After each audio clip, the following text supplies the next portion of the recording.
જય પધારેલા હરિગુરુ સંતનો અજુજા ગામનો ખૂબ ખૂબ ધન્યવાદ.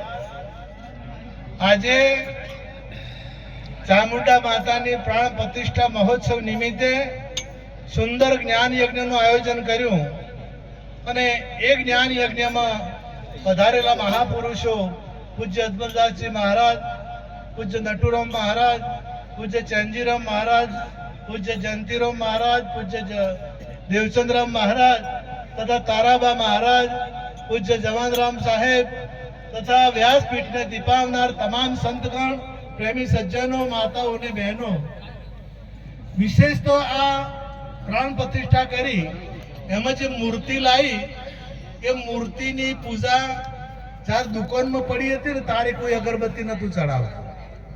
કેટલીય દુકાનોમાં બદલણી છે કદાચ.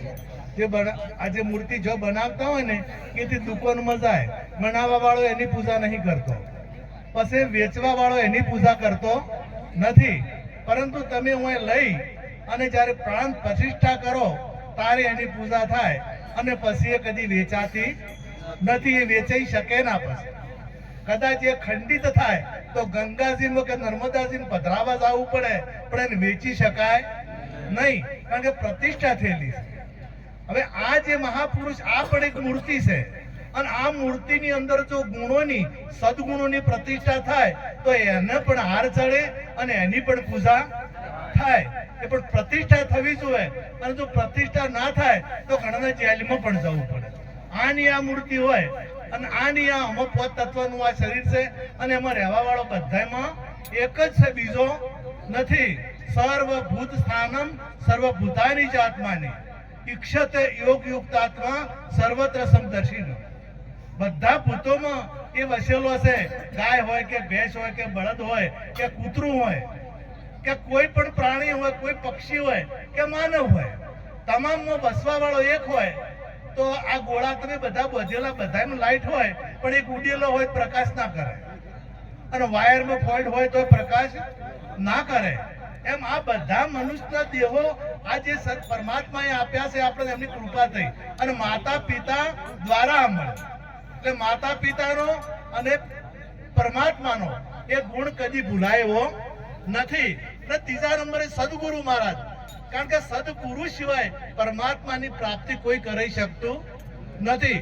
પરમાત્માની પ્રાપ્તિ કરવા માટે જ સદગુરુ શરણે, એટલે કે બધા વ્યાપક છે. તમે જે ભાવે ભજો એ ભાવે એને આવવું પડે છે. તમે એક જ છો, તમે એક છો, પણ તમે એક જગ્યાએ જાઓ તો તમને માહો કહે, બીજી જગ્યાએ કહે તમને સમય કહે, ત્રીજી જગ્યાએ જાઓ તો તમને સસરા કહે છે, કોઈ જગ્યાએ તમને ભાઈ કહે છે, કોઈ જગ્યાએ મામા કહે, તમે જે કાકા કહે, દાદા કહે. હવે તમે તો એક ના એક છો, પણ તમે જો જગ્યા બદલો છો એટલે પેલાનો ભાવ બદલાઈ જાય કે અમારા માહા આયા. તમે હાહરામ છો એટલે ભાવ બદલાઈ જાય કે અમારા જમાઈ આયા. દીકરીના ઘેર છો એટલે બદલાઈ જાય કે અમારા પેલા કે અમારા બાપુ આયા, પેલા કે અમારા સસરા આયા, પેલા વળી કે અમારા વેવાઈ આયા. હવે તમે એક છો બીજા, હવે આ તમે એક જ છો. એમ જે પરમાત્મા બધામાં વ્યાપક છે, એક છે, પણ તમારા ભાવમાં ચામુંડા છે, તમારા ભાવમાં જોગણી છે, તમારા ભાવમાં તમે જે ભાવે ભજો. ગીતામાં કીધું કે તમે જે ભાવે ભજો છો એ ભાવે હું પ્રગટ થાઉં છું. તો તમે કૃષ્ણના રૂપમાં, પરમાત્માના રૂપમાં ભજો તો પરમાત્માના મંદિરમાં જો તો મંદિરમાં આપણને જ્ઞાન મળે છે. તમે જે જગ્યાએ જો એક પેલી મૂર્તિ ની બાજુ આપણે નગારું, હવે તો પેલો ઓટોમેટિક નગારા આવ્યા છે, પણ પેલા હાથે નગારા વાગતા મંદિરમાં જ રાખતા.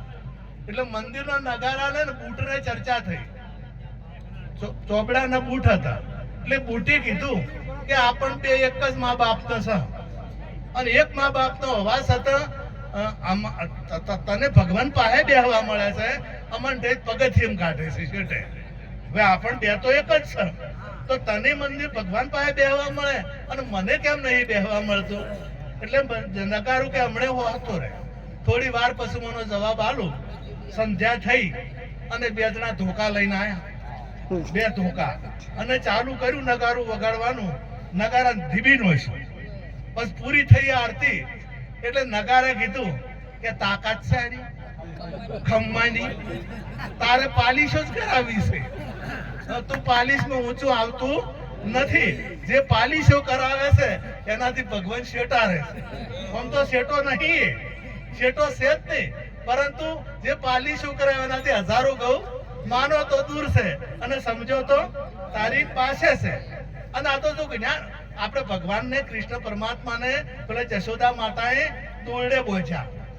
હવે દોરડું કેવું હતું, આપણે 3 હોય ને, 3 વાટીઓ હોય, 3 વાટીઓ દોરડાની, અને ખોડીલે પહોંચાઈએ, ખોડીલે 3 વાટીઓ પહોંચી. જ્ઞાન, ભક્તિ ને કર્મ, આ 3 જો તમારા પાસે હશે તો ભગવાન તમારા પાસે, તમારા કાચા દોરે બધાય. પણ જો આ 3 નહીં હોય, કૃષ્ણ પરમાત્માએ હમણાં કર્મની વાત કરી હતી, સરપંચે સરસ વાત કરી હતી કે કર્મ વગર મેળ પડશે. કોઈની ત્યાગની વાતો કરી કે બધું છોડી તારો, કોઈની વળી કે કમા જ કરો. પણ ભગવાને એનો સહયોગ કર્યો અને 3 પ્રકાર કે ભાઈ ભક્તિએ કરો, કર્મે કરો અને જ્ઞાનની. ભક્તિ વગર જ્ઞાન નહીં આવે. કારણ કે ભક્તિનો અર્થ થાય છે સમર્પિત થાવું. સમર્પિત થયા વગર સદગુરુ શરણે જઈ અને ગીતામાં ભગવાને કીધું, સર્વ ધર્મ પરિત્યાજ્ય મામેકમ શરણમ વ્રજ અહમ ત્વા સર્વ પાપેભ્યો મોક્ષામિ શુચઃ. તું બધા ધર્મો છોડી દે, તો તારે કદાચ આ પરમાત્માની પ્રાપ્તિ કરવી અને જો સાક્ષાત્કાર કરવો હોય તો શરણે આવ. અને શરણે જ્યાં પછી બીજું કોઈ એને કરવું પડતું નથી. શરણે જતા એટલે વાત ડોક્ટરના શરણે જા એટલે તમારે કોઈ ના કરવું પડે તો ઓપરેશન એ કરે, પણ તમારે શરણાગતિ સ્વીકારવી પડે. શરણાગતિ સ્વીકાર. આ ચામુંડા માતાને તમે પૂછો, ચામુંડાએ બે રાક્ષસો માર્યા, ચૂંડ અને મૂંડ. અને ચૂંડ ને મૂંડ ને માર્યા ને એટલે એનું નામ પડ્યું તમારામય સિંહ 2. અને એ 2 ને જો હણો, તમે 2 મારો તો તમારું મંદિર થાય. તમે આમ તો શક્તિનું જ ચાલે. જે પુરુષ છે શિવ છે અને સ્ત્રી છે તમારા ઘેરે શિવની શક્તિ 2 છે. અને ઘણું ખરું એનું ચાલે, ઘણું ખરું છે ને શક્તિનું જ ચાલે. એક જણો કે ના મારે તો મારું જ ચાલે, કે મારું જ ચાલે, હું તો કે શિવનો શિવ છું, હું કઈ દાડો બદલાણો નથી.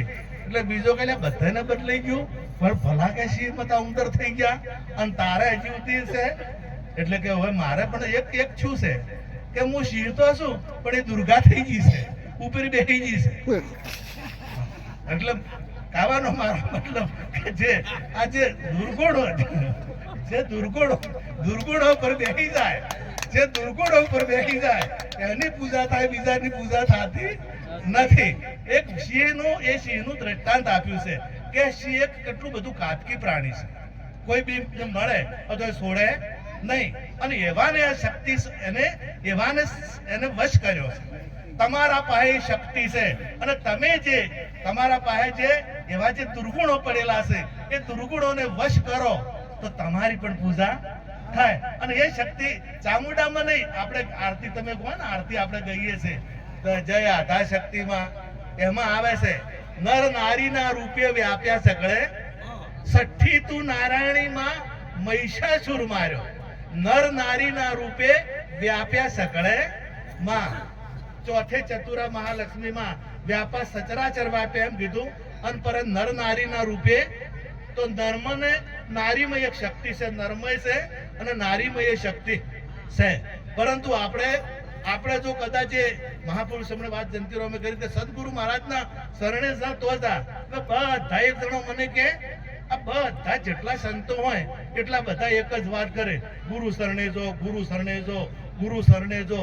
એટલે ગુરુ વગર આ મેળ ના આવે. મેં કીધું બધા જ મોઢે જ કોઈ છે. મારો પ્રશ્ન છે કીધું બધા દુનિયાના, આખી ભારત નહીં પણ આખા વિશ્વના માણસો બધા જ મોઢે જ એમ ખોય છે. કોઈ પગે નહીં ખાતા, કોઈ હાથે નહીં ખાતા, કોઈ ઓખે નહીં ખાતા, કોઈ નાકે નહીં ખાતા અને બધા મોઢાથી જ પ્રસાદ લે. આ કેમ એમ? એટલે કે પણ એ તો એનું ઠેકોણું જે છે બીજે ખવરાય જ નહીં. અને અમે તમારે નવ દરવાજા નવી રમતના તો અમે બોલે વો દેખાય. આ 9 દરવાજા નવી રમતના છે. જે દરવાજે જે કોમ થતું હોય ને, કોણ ઓફળવાનું જ કોમ કરે અને ઓખ જોવાનું જ કોમ કરે અને નાક સૂંઘવાનું જ કોમ કરે અને મોઢું છે ખાવાનું જ કોમ કરે કે તો એનું કોમ જ ખાવાનું છે. તો કીધું સદગુરુ મહારાજનું કોમ જ પરમાત્માની પ્રાપ્તિ કરાવવાનું. અને સદગુરુ સિવાય પરમાત્માની પ્રાપ્તિ. આ ગીતા પણ એનું પ્રમાણ. તમે કોઈ પણ ગ્રંથ લ્યો તો તમામે તમામ ગ્રંથમાં સદગુરુની વાત આવશે. અને સદગુરુ જો કદાચ રીઝે ને હરી ભગવાન રીઝે તો આપણને માયા આવે. ભગવાન જો રાજી થાય તો આપણને માયા આવે. પણ સંત રીઝે ને તો આખો હરિયાળી, આખો હરી. એક હોનીની બઈ અને એક બારોટની બઈ અને એક વણિયાની બઈ, આ ત્રણ બેનપણી હોય. હવે આ ત્રણ બેનપણીના હાથે લગ્ન થયા પછી ઘેર વણું આયા પછી આ ત્રણ ભેળી થી એટલે વાતો કરી કે તને કેટલું હોનું આલ્યું. એટલે એક કે મને 15 તોલા આલ્યું, બીજી કે મને 20 તોલા આલ્યું. એટલે હોનીની બહેન પૂછું કે તને કેટલું આલ્યું? કે આખો હોની આલી દીધો. આખો હોની આલી દીધો. મારા તોલાની વાત રહી નહીં. એમ જો હરી રીસે સંત રીસે તો તમને ભગવાન આલી છે. આખો તમારે ભગવાનને ગોતવો પડે નહીં. એટલે જો એને તમારે પ્રગટ કરવો હોય તો તમારે કયા રૂપમાં જોવો છે, તમારે જે રૂપમાં જોવો છે ને, જ્ઞાનથી રે મને ગોવિંદ મળ્યા છે ગુરુ. જ્ઞાનથી મુખથી બોલાવ્યા ને અવિનાશી આવ્યા. ઉતરી પડ્યા આસમાનથી. સરપંચ કહેતા કે ઉપર છે પણ બોલાવો તો આવેરો રહેશે. ઉતરી પડ્યા આસમાનથી મને ગોવિંદ મળ્યા ગુરુ. જ્ઞાનથી મુખે બોલાવ્યા અને ઓખે દેખાડ્યા અને હાથે જલાવ્યા. ઓળખાયા 18 પુરાણથી મને ગોવિંદ મળ્યા છે ગુરુ. જ્ઞાનથી એટલે જ્ઞાનની પ્રાપ્તિ થશે. તો જ્ઞાન સિવાય તમારે કોઈ પણ ધંધો કરવો હોય છે. અત્યારે આધુનિક જમાનાની વાત કરી ઉમેદરો મહારાજે, તો આધુનિક જમાનામાં આધુનિક ખેતી કરવાનું જ્ઞાન નહીં હોય તો ખેતી પણ થઈ શકશે નહીં. તમારે કપડા પહેરવા હશે તો એનું જ્ઞાન જોઈશે. ટૂંકી ટચ આ માથાના વાળ જો હમા કરવા છે તો એનું જ્ઞાન જોઈશે. તમામે તમામ જ્ઞાન વગર કોઈ આ તબલા વગાડવા છે, તમે ગમે તેમ મને કૂટા તો એમાંના મનુજી જેવા ન વગાડી, ગમે તેમ કરે તો એનું જ્ઞાન જોઈશે. એટલે જ્ઞાનની કિંમત છે. અત્યારે બીજા તમે આ ડોક્ટર હોય તો ડોક્ટર આપણને હાથ અડાડે અને હાથ અડાડીને 500 રૂપિયા લેરા. તો તમે બધા માણસો છો, આપણે માણસો છો, અને આપણે આખો હાથ પકડ કોઈ 500 રૂપિયા આલે શપથ? કારણ કે કેની કિંમત છે એની છે જ્ઞાનની. કે એની પાસે જ્ઞાન છે. વકીલ એક પોઈન્ટ કે તો લાખો રૂપિયા લઈ લે. કિંમત છે એની છે જ્ઞાનની. તમે જે ક્ષેત્રમાં જે જ્ઞાનની જરૂર પડે એ જ્ઞાનની જ કિંમત આવે. પ્રોફેસરનો અત્યારે લાખ રૂપિયા પગાર હોય પણ એની પાસે જ્ઞાન છે. એટલે જ્ઞાન ના હોય તો આ જગતમાં કૂટાય છે. જેની પાસે જ્ઞાન નથી, જેની પાસે સદગુણો નથી, એ માણસ કૂટાય છે.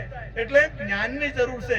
અને એ જ્ઞાન કોઈ પણ ક્ષેત્રમાં જવું છે તો તમામ ક્ષેત્રમાં ગુરુ જોઈશે ને. ભણવા માટે ગુરુ. અરે રોટલા ઘડતા શીખવું હોય ને તો એ ગુરુ. એની માં ગુરુ હોય છે અને દીકરીને શીખવાડે છે કે તમે આ રીતે શાક વઘારો, આ રીતે રોટલા કરો. એ ગુરુ છે. એટલે ગુરુ વગર કોઈ. અને આ પૃથ્વી ટકીરી હોય ને તો ગુરુથી ટકીરી છે. આ પૃથ્વી આખી ગુરુ ગ્રહ ના હોય તો પૃથ્વી પણ હોય નહીં. જો ગુરુ ગ્રહ ના હોય, ગુરુત્વાકર્ષણ ના હોય ને તો આપણે બધા પોણીમ તરતા ને એમ રહે. આપણે જેમ પોણીમ તરીએ ને એમ આપણા પગ અડે ના હોય. એટલે ગુરુ ગ્રહ ના લીધે આપણે આ ટકી રહ્યા છીએ. એટલે ગુરુ શ્રેષ્ઠ. તેમાં કીધા છે ગુરુથી મોટું બીજું કોઈ. ભગવાનને પણ ગુરુના શરણે જ આવશે. એટલે આટલું કહી હવે અને મારી વાણીને વિરામ આપું છું. અને અઝુઝા ગામને તાળીઓથી વધાવો. ખૂબ સુંદર કામ કર્યું છે. આ સંતોની પધરામણી કરી છે અને સંતોને પણ તાળીઓથી વધાવો કે રાતના ઉજાગરા કરી અને જગતને સાચો માર્ગ બતાવી રહ્યા છે. આટલું કહી વાણી વિરામ આપું. સદગુરુ જય ગુરુ મહારાજ. વાહ.